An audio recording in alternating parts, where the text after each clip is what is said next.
kami tinggikan selain namamu Yesus. Engkau Raja di atas segala Raja, Tuhan di atas segala Tuhan. Engkau Allah yang besar bagi kami. Biar Engkau Allah yang besar melawat kami malam hari ini. Tidak ada satupun yang tidak dilawat oleh Allah. Biar Engkau dapati tanah hati kami malam hari ini terbuka bagi Engkau. Supaya kebenaran itu jatuh di tanah hati yang subur. Supaya Engkau dapati kami adalah orang percaya yang bukan cuma sekedar pingin tahu firman. Tapi kami adalah orang-orang percaya yang buat keputusan untuk melakukan firman. Terima kasih ya Aba ya Bapa. Seperti pengakuan kami Engkau Allah besar. Oleh sebab itu nyatakan kedahsyatanmu, kebesaranmu bagi kami malam hari ini. Supaya ketika kami keluar dari tempat ini akan jadi berbeda ketika kami datang. Kami yang lemah sudah dikuatkan. Kami yang punya masalah persoalan, kami ada kelegaan. Kami pulang dengan kemenangan yang berasal daripadamu. Kami sambut firman-Mu dalam satu nama yang ajaib, nama yang besar, nama yang berikan kami kemenangan, yaitu nama Tuhan Yesus Kristus. Haleluya, sama-sama katakan amin. Puji Tuhan, silakan duduk. Shalom Bapak Ibu Saudara. Malam hari ini kita akan sama-sama belajar tentang pemenang. Saya percaya saudaraku semua kita suka dengan kata ini ya, pemenang. Tetapi saudaraku kalau kita mengerti kata pemenang artinya begini. Tidak ada orang yang bisa keluar sebagai pemenang kalau dia tidak pernah melewati apa yang namanya pertempuran. Saudara setuju ya? Tidak ada orang yang bisa keluar sebagai pemenang kalau dia tidak melewati apa yang namanya pertempuran ataupun peperangan. Ya, jadi pemenang itu adalah orang-orang yang sudah melewati apa yang namanya peperangan atau pertempuran. Baik, mari kita akan melihat pembacaan Alkitab dalam 1 Samuel 17.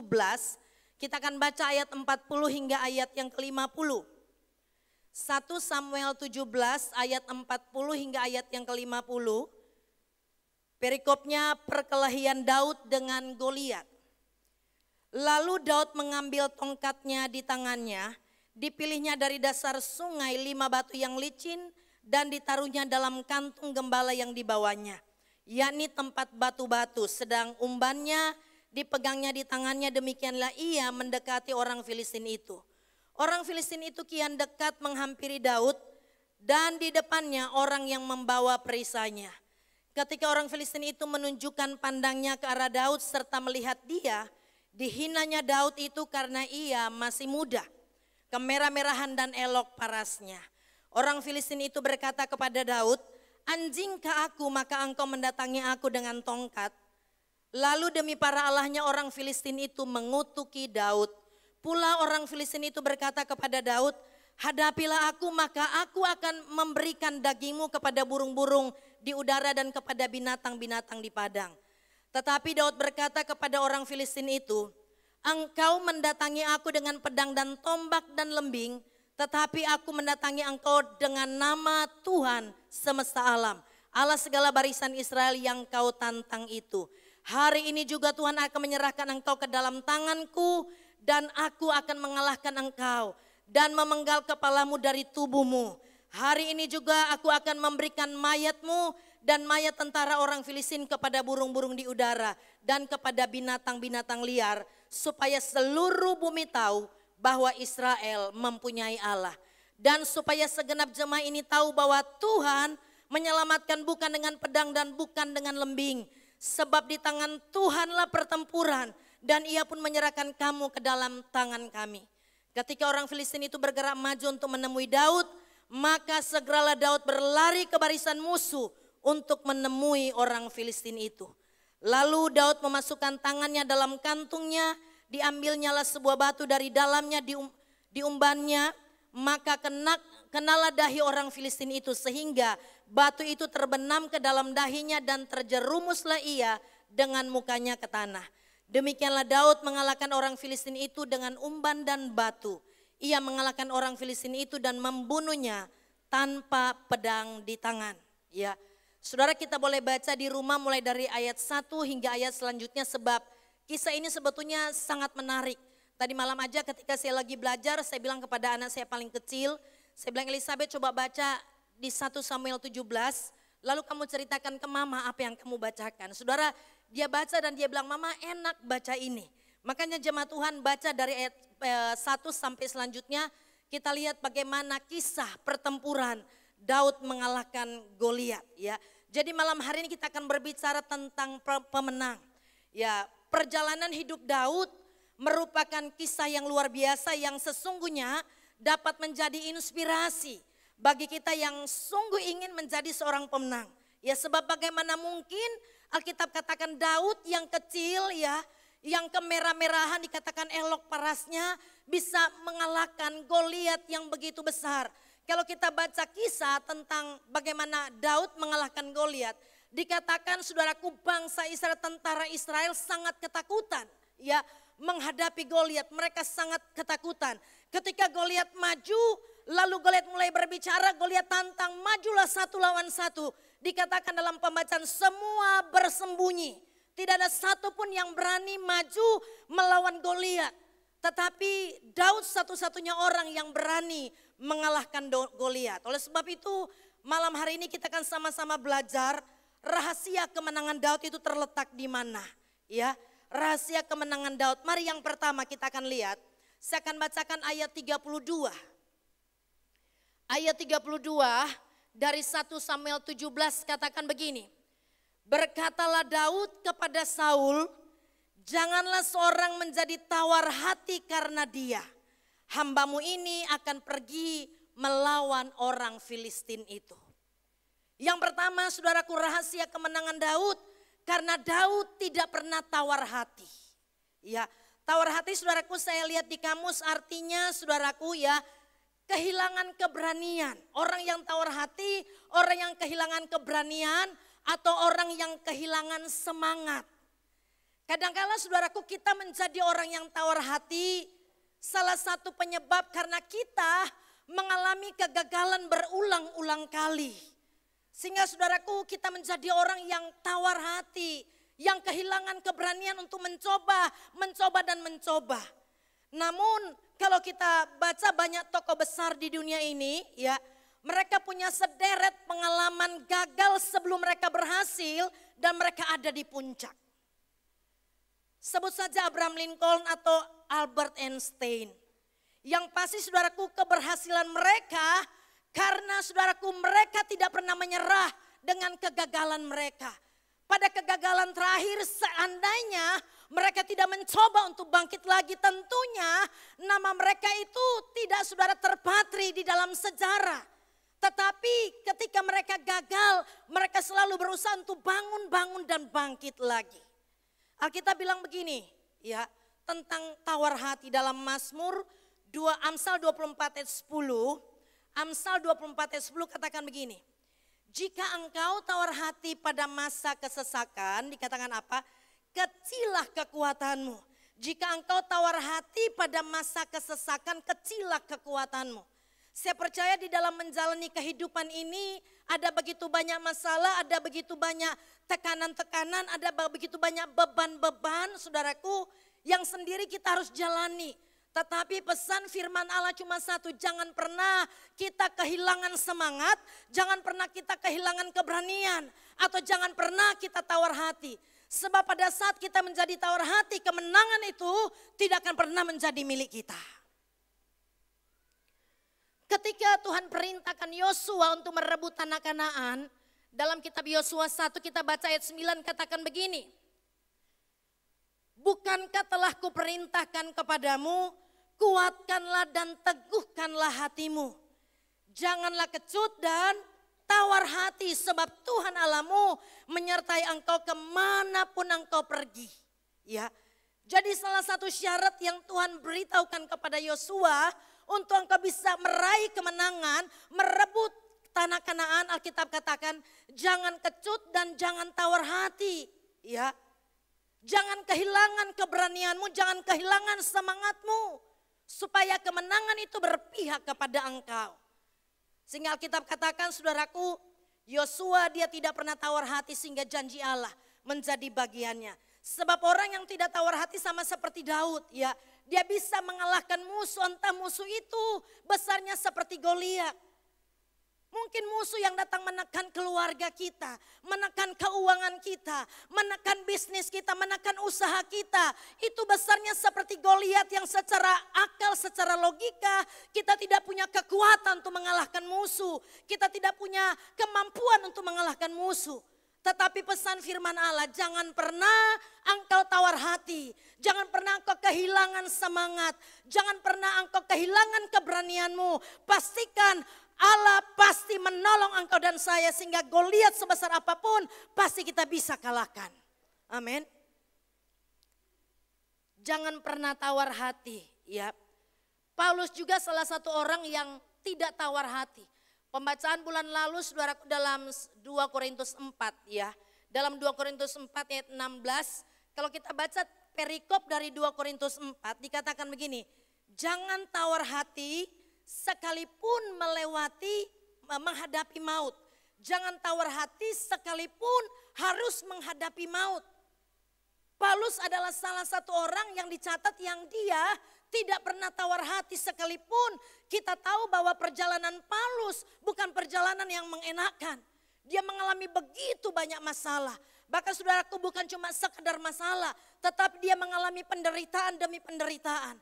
Tapi Paulus adalah orang yang tidak pernah tawar hati. Sehingga yang terjadi saudaraku dalam 2 Timotius 4 dikatakan bahwa Paulus adalah orang yang bisa capai garis akhir. Dia bisa menyelesaikan tugas yang Bapa percayakan baginya.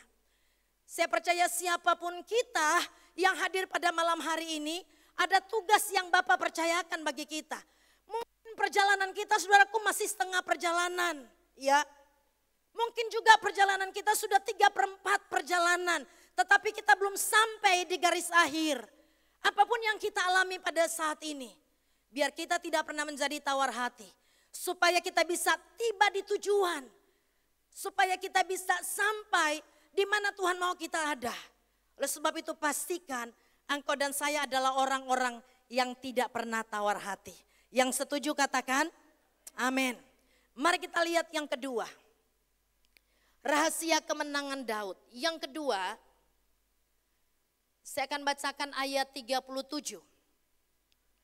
Ayat 37 dikatakan begini, pula kata Daud, Tuhan yang telah melepaskan aku dari cakar singa dan dari cakar beruang, dia juga akan melepaskan aku dari tangan orang Filistin itu. Kata Saul kepada Daud, pergilah, Tuhan menyertai engkau. Yang kedua, rahasia kemenangan Daud selain dia tidak tawar hati, dia punya pengenalan yang benar akan Allah. Daud punya pengalaman perjalanan bersama dengan Tuhan. Makanya Daud katakan begini ya, Tuhan yang telah melepaskan aku dari cakar singa dan dari cakar beruang. Dia katakan dia juga Tuhan yang sama yang pernah melepaskan aku dari cakar singa dan beruang. Tuhan yang sama itu akan melepaskan aku dari tangan Goliat.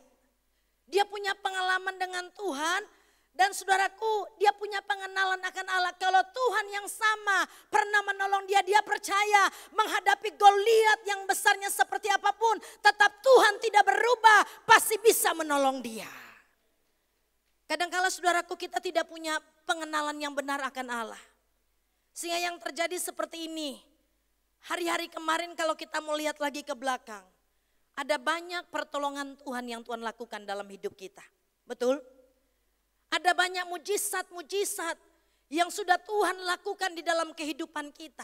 Tetapi kadangkala begini, mungkin kita sudah pernah alami 10 kali pertolongan Tuhan di hari kemarin. Ataupun 20 kali kita sudah pernah alami mujizat Tuhan lakukan di dalam kehidupan kita. Tetapi seringkali ketika hari ini kita hadapi masalah, kita hadapi tantangan, kita hadapi persoalan, kita lupa perbuatan Allah yang besar yang pernah dia lakukan hari kemarin. Sehingga kita mulai tawar hati, kita kehilangan keberanian, kita kecewa, kita putus asa. Kenapa? Karena kita tidak punya pengenalan yang benar akan Allah. Mestinya kalau kita pernah punya pengalaman dengan Tuhan hari kemarin, hari ini apapun masalah yang engkau dan saya sementara hadapi, kita akan katakan sama seperti Daud katakan, kalau hari kemarin dia Allah yang besar sudah menolong saya, hari ini juga apapun Goliat yang ada di depan saya, aku pastikan dia Allah yang sama yang katakan tidak berubah, tetap akan menolong engkau dan saya. Karena dia berjanji, Dia tidak pernah tinggalkan engkau dan saya. Amin. Makanya pastikan engkau dan saya bukan cuma jadi orang Kristen saudaraku yang menghadiri ibadah mingguan di gereja. Tetapi kita menjadi orang Kristen yang punya pengenalan yang benar akan Allah.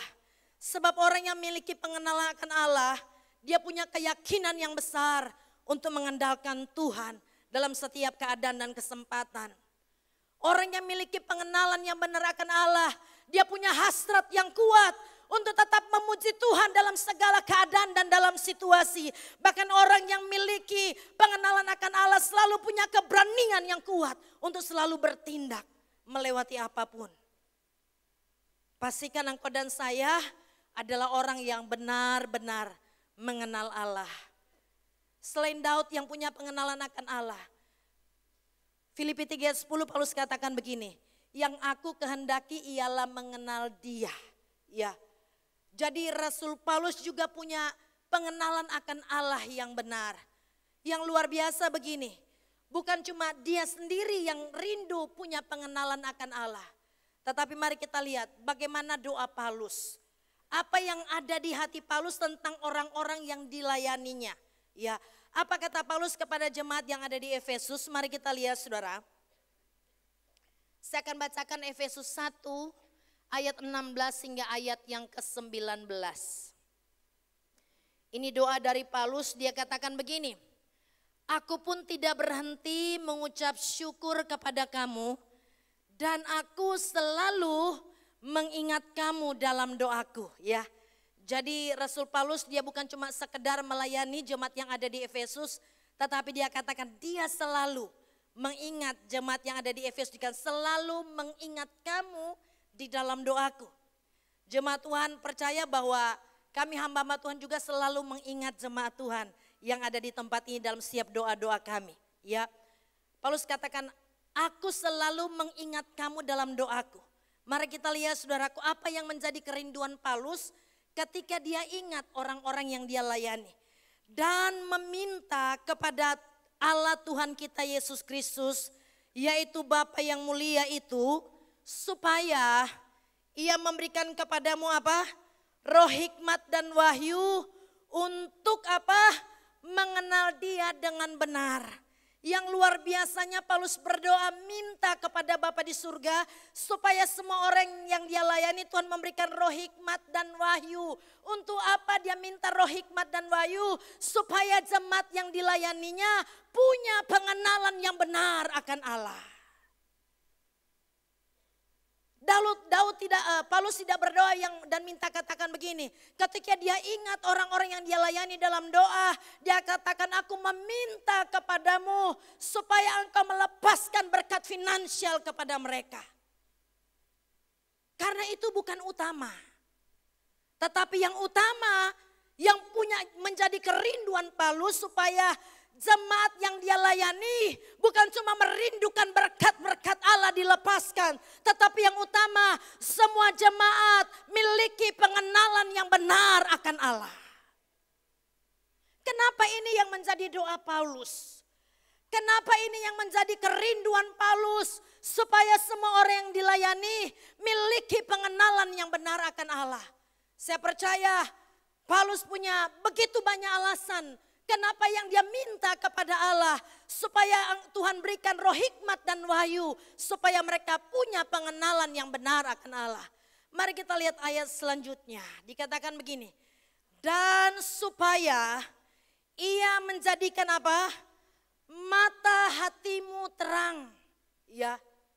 Kalau kita punya pengenalan yang benar akan Allah, maka yang terjadi ya kita akan miliki mata hati kita itu terang. Saudara, hati itu berbicara tentang kardia atau pusat kehidupan. Jadi kalau pusat kehidupan kita terang, maka teranglah jalan-jalan kita. Tetapi kalau pusat kehidupan kita gelap, yang pasti gelaplah jalan-jalan kita. Makanya dikatakan ini supaya Ia membuat mata hatimu terang. Lalu apalagi dikatakan begini, ya. Agar kamu mengerti pengharapan apakah yang terkandung dalam panggilannya Betapa kayanya kemuliaan bagian yang ditentukannya bagi orang-orang kudus. Ya, saudara, kalau kita mengerti, ya, kalau kita mengerti pengharapan apa yang terkandung di balik panggilan Allah bagi kita, saudara, dikatakan betapa kayanya kemuliaan yang ditentukan. Saya percaya apapun penderitaan yang sementara kita hadapi tidak akan membuat kita lemah. Sebab kita tahu di balik itu kita punya pengharapan. Ada bagian, ada kemuliaan yang lebih besar.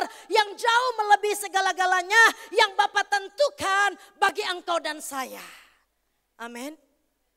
Oleh sebab itu saudaraku, kita harus menjadi orang percaya yang benar-benar punya pengenalan akan Allah yang benar. Mari kita bandingkan dengan orang yang tidak mengenal Allah. Ya, kita masih baca saudaraku dalam Efesus 4. Apa kata Rasul Paulus?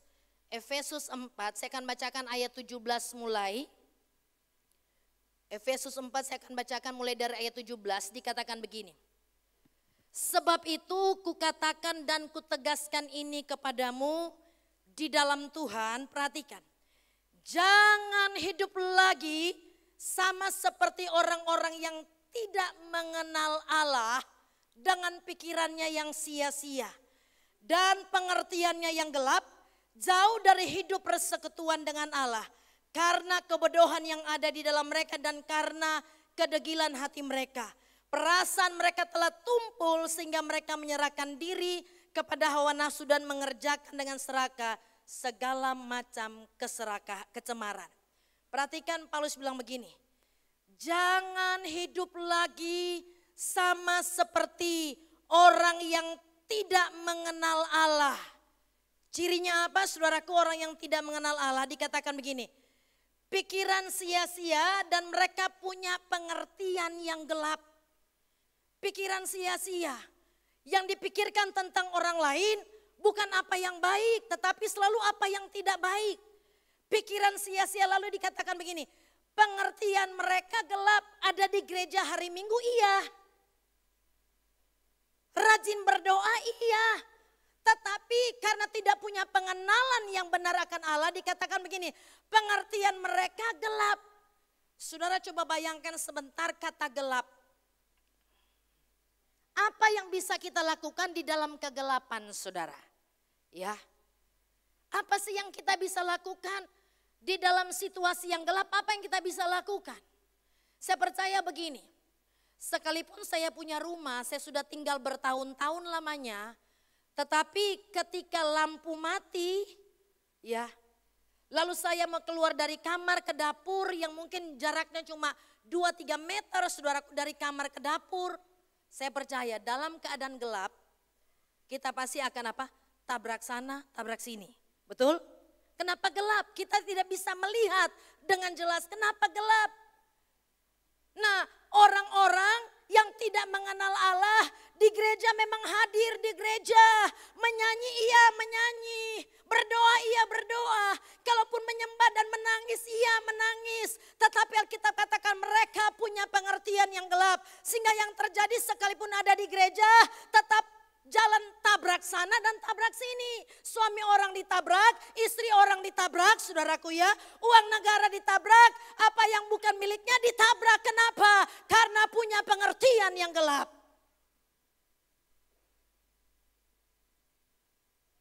Kadang-kala merasa begini, kita ada di gereja hari Minggu itu sudah cukup menyenangkan hati Tuhan.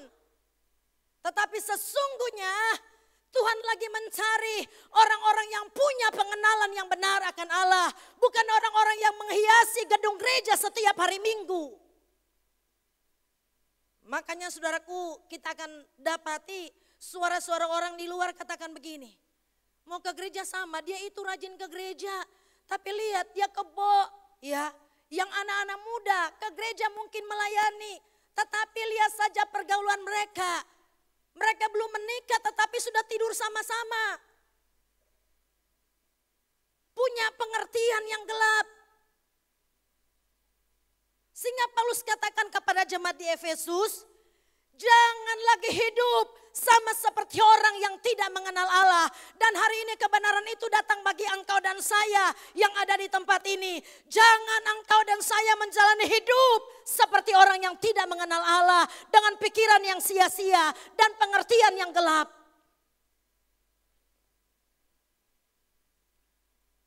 Jangan nyaman dengan dosa.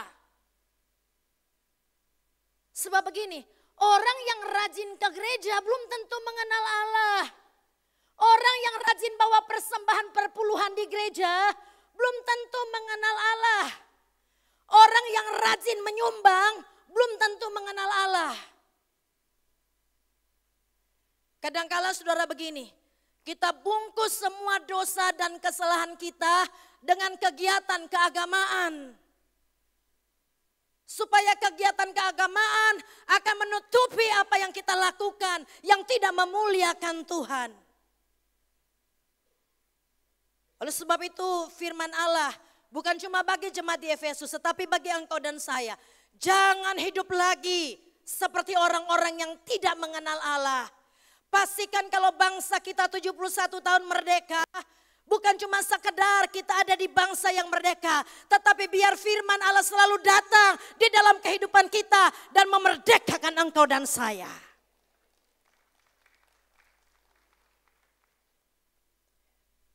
Lalu apa lagi saudara? Orang-orang yang tidak mengenal Allah dikatakan pikiran yang sia-sia, punya pengertian yang gelap, lalu dikatakan jauh dari hidup persekutuan dengan Allah. Ya, jauh dari hidup persekutuan dengan Allah. Yang Tuhan minta engkau dan saya punya persekutuan dengan Dia. Sebab kadangkala kita ada di gereja tetapi kita sendiri tidak bangun keintiman dengan Allah. Kita tidak punya persekutuan dengan Allah. Itu salah satu ciri orang yang tidak mengenal Allah. Jauh dari persekutuan dengan Allah. Ketika kita bangun persekutuan dengan Allah, keintiman dengan Allah, sebetulnya kita sementara membangun pengenalan yang benar akan Allah. Tetapi seringkali saudaraku kegiatan keagamaan gereja itu cuma jadi tradisi, cuma jadi kebiasaan kebanyakan orang. Sehingga yang terjadi begini, khotbah seperti apapun dari mimbar tidak pernah merubah kehidupan kita. Lalu dikatakan begini, kalimat selanjutnya, perasaan mereka telah menjadi tumpul. Alat rasanya sudah tidak ada saudara. Ya, perasaan mereka sudah menjadi tumpul. Saudara bayangkan ibu-ibu yang masak di dapur, kalau kita punya pisau yang tumpul, ya mau iris barang keras, mau iris daging atau apa saja saudara, biar kita sudah kuat seperti apapun saudaraku, itu tidak mempan kalau pisaunya tumpul. Nah Alkitab katakan, orang yang tidak mengenal Allah, perasaan mereka sudah menjadi tumpul. Alat rasanya sudah tidak ada saudara. Ya, sehingga saudaraku tidak pernah tersinggung. Saudara jangan terlalu tegang.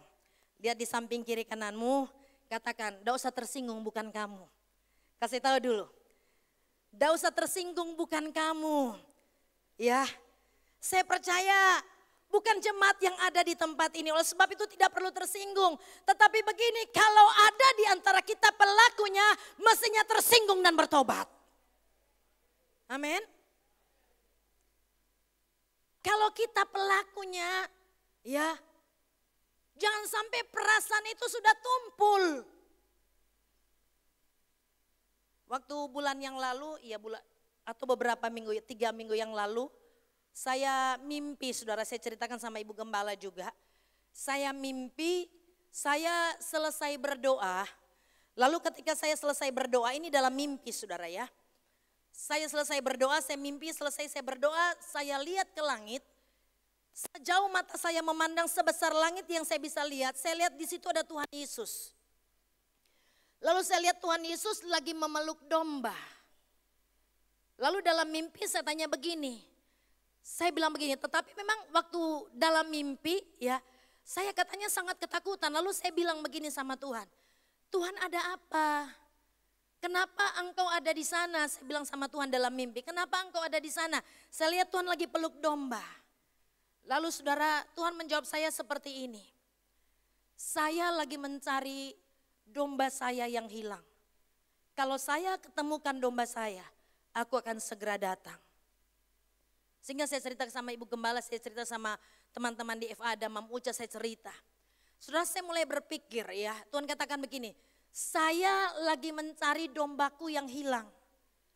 Kalau saya ketemukan dombaku, saya akan segera datang. Mungkinkah domba yang hilang ada di antara kita malam hari ini? Sebab Tuhan tidak bilang saya lagi cari kambing, ya.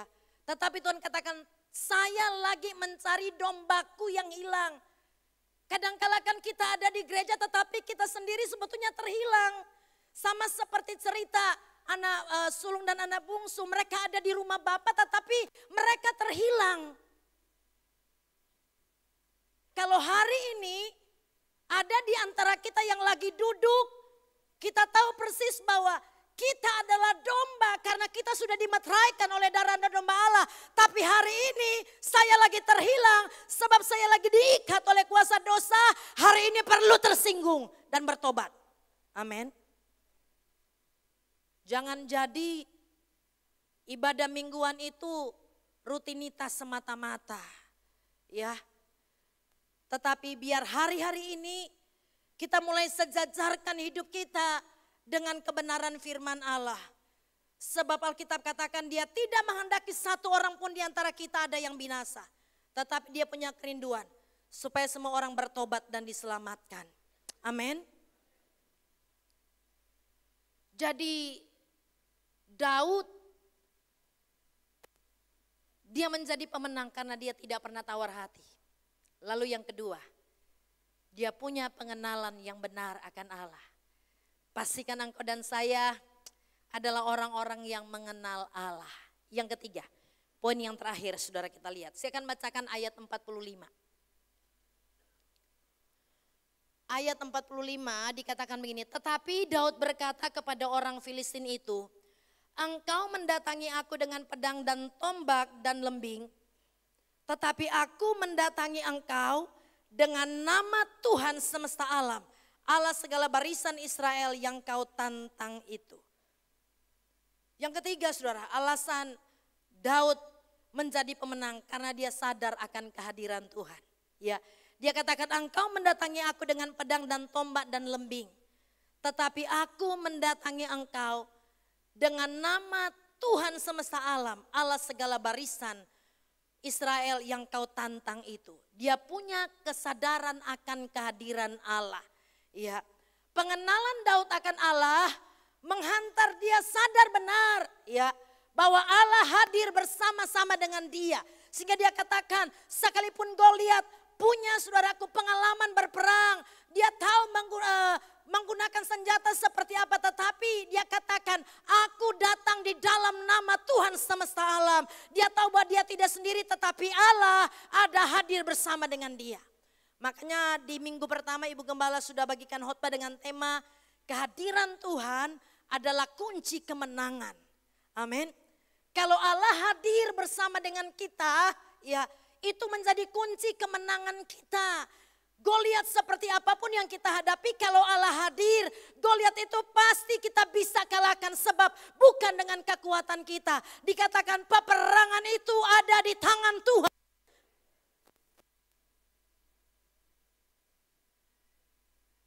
Jadi Daud sadar betul akan kehadiran Tuhan. Mari kita lihat saudara arti kehadiran Tuhan bagi kita. Musik pujian boleh siap-siap untuk maju. Naik di altar ya. Mari kita lihat arti kehadiran Tuhan. Sebab ingat baik-baik khotbah minggu pertama. Kehadiran Tuhan adalah kunci kemenangan engkau dan saya. Arti kehadiran Tuhan bagi kita. Kita buka Sefanya 3. Ayat 16 sampai ayat 17a. Sefanya 3 ayat 16 sampai 17a dikatakan begini. Pada hari itu akan dikatakan kepada Yerusalem, janganlah takut hai Sion, janganlah tanganmu menjadi lemah lesu. Tuhan Allahmu ada di antaramu sebagai pahlawan yang memberikan kemenangan. Mari kita lihat saudaraku, Arti kehadiran Tuhan di dalam kehidupan kita sehingga dikatakan kehadiran Tuhan adalah kunci kemenangan. Yang pertama, arti kehadiran Tuhan yaitu melenyapkan setiap ketakutan kita. Makanya ayat 16 dikatakan begini, janganlah takut hai Sion. Janganlah tanganmu menjadi lemah lesu, ya. Janganlah takut hai Sion. Kehadiran Tuhan membuat ketakutan yang ada pada engkau dan saya itu lenyap. Kenapa saudaraku? Karena kehadiran Tuhan akan membuat engkau dan saya berkemenangan melewati apapun yang kita hadapi. Daud katakan di dalam Mazmur 23 ayat 4. Sekalipun aku berjalan dalam lembah kekelaman, aku tidak takut bahaya, asal engkau ada besertaku. Amin. Ketakutan apa? Ya, masalah apa yang kita hadapi yang mungkin membuat kita takut? Tekanan sebesar apa, beban seberat apa yang sementara kita gumuli yang membuat kita menjadi takut. Tetapi ingat baik-baik, kehadiran Tuhan akan membuat ketakutan itu pergi meninggalkan kita. Amin. Lalu ayat 17a dikatakan begini, Tuhan Allahmu ada di antaramu sebagai pahlawan yang memberikan kemenangan. Ya. Saudara, saya percaya di bulan Agustus ini kata pahlawan itu sangat dekat dengan kita. Ya, karena ini bulan kemerdekaan, kata pahlawan itu sangat dekat dengan kita. Bangsa ini merdeka bukan karena semua rakyat berperang untuk meraih kemerdekaan. Tetapi para pahlawan yang maju berperang, lalu bangsa ini menjadi bangsa yang merdeka.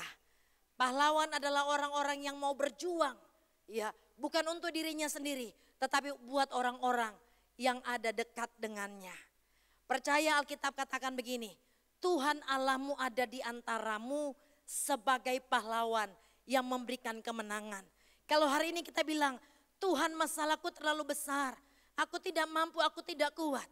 Ingat ada pahlawan, ada di antara kita. Amin.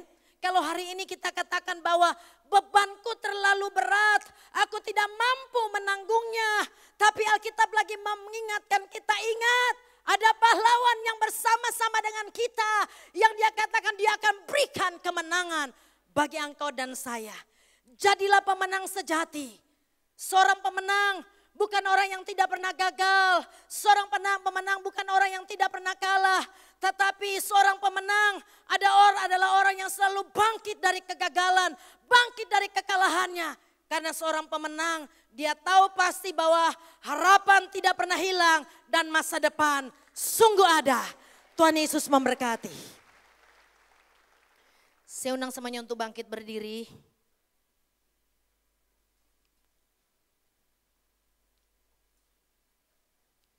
Mari saudara renungkan kebenaran firman yang kita terima pada malam hari ini. Firman Tuhan selalu datang memerdekakan engkau dan saya.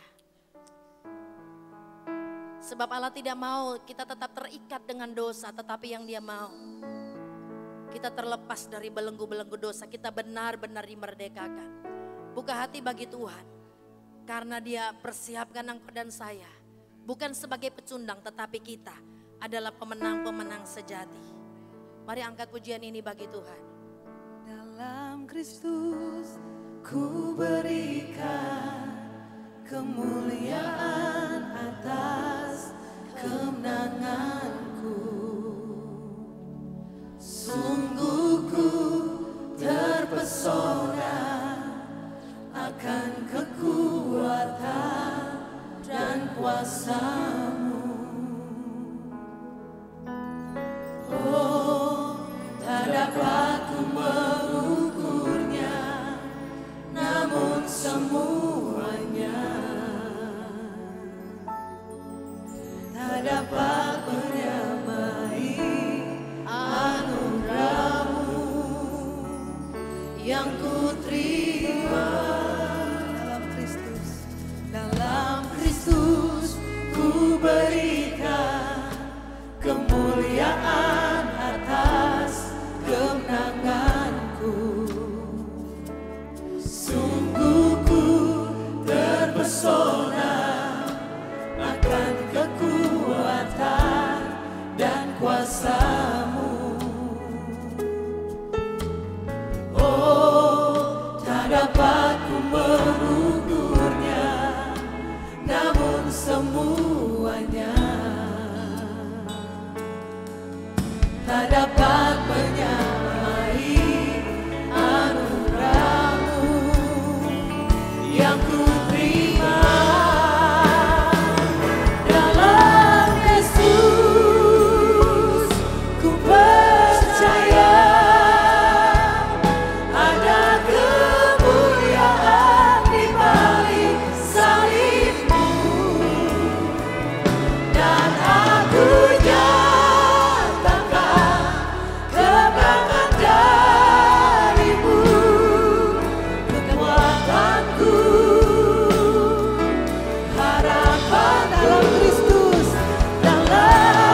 Biar ini jadi malam pembebasan bagi kita.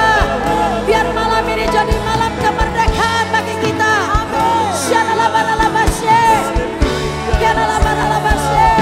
Jesus, bebaskan setiap yang terikat. Belenggu-belenggu dosa dipatahkan.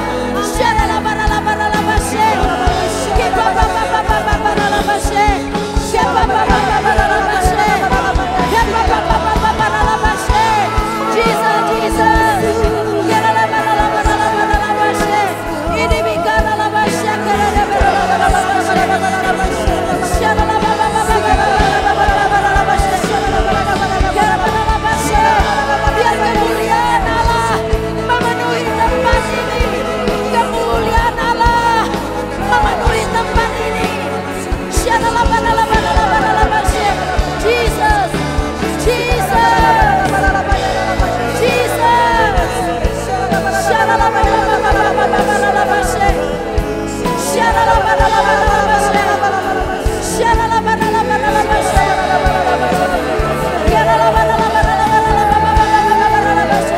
Engkau yang sementara bergumul malam ini, katakan asalku jamah saja ujung jubahnya, asalku jamah saja ujung jubahnya. Jesus, Jesus, Jesus, kiapa katakan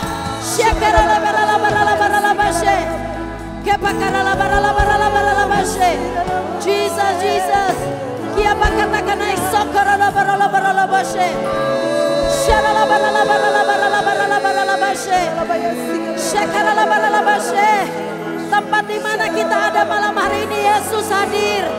Dan kalau Yesus hadir kita tidak bisa berdusta di hadapannya.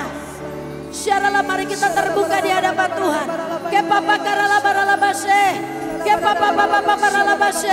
Jesus, Syara dikatakan aisokorola barala boshe. Syarala barala barala barala boshe. Karala barala boshe. Syakarala barala barala boshe. Ini dikatakan ala barala boshe karada barala barala boshe. Karala basyara barala barala barala boshe. Yesus, Yesus.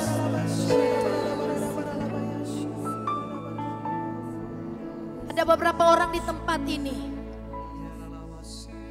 Roh Kudus ingatkan, engkau sementara hidup dengan suami orang. Hari ini engkau perlu bertobat. Engkau tidak perlu mengangkat tanganmu. Engkau tidak perlu maju ke depan. Tetapi Tuhan tahu. Oleh sebab itu hari ini engkau perlu bertobat.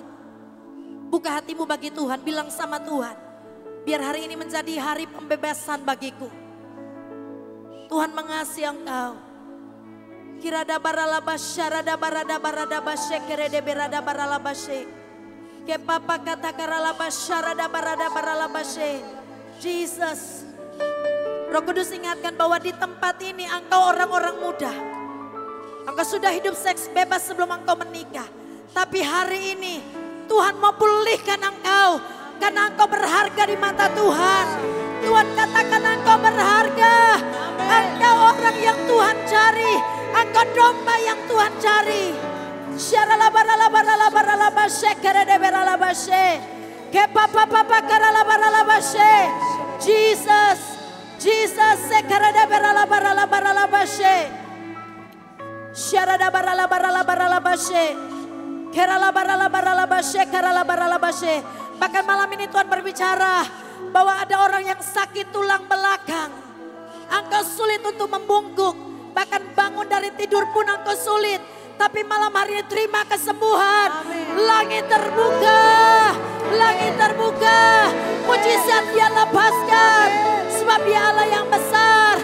Haleluya, katakan ku percaya. Yesus buka tanganmu di hadapan Tuhan. Katakan pujian ini sekali lagi. Kuralaba syaralaba ralaba. Kristus, ku percaya ada kemuliaan di balik salibmu, dan aku nyatakan kemenangan darimu. Kekuatanku, Deklarasikan dalam Yesus, ku percaya. Yes, kami percaya. ada kemuliaan di balik salibmu, dan aku nyatakan kemenangan darimu. Kekuatanku, harapanku, kekuatanku, kekuatanku, harapanku, kekuatanku, Tuhan. Kekuatanku, harapanku, hanya Yesus. Haleluya, haleluya. Haleluya, segala pujian, hormat, kemuliaan hanya bagi Engkau Raja di atas segala raja. Kami percaya kebenaran sudah datang memerdekakan kami. Tidak ada lagi orang yang ada di tempat ini malam hari ini lalu mereka senang, mereka nyaman dengan dosa. Hamba berdoa, orang yang masih terikat dengan dosa Tuhan, supaya mereka tidak ada damai sejahtera, tidak ada ketenangan. Mereka gelisah sampai mereka buat keputusan untuk berkata tidak terhadap dosa dan ya terhadap kebenaran. Karena kami tahu kami milik kepunyaanmu. Engkau sudah tebus kami dengan darah yang mahal. Engkau mau bawa kami untuk berkumpul bersama-sama dengan Engkau di kerajaan yang Engkau sudah sediakan bagi kami.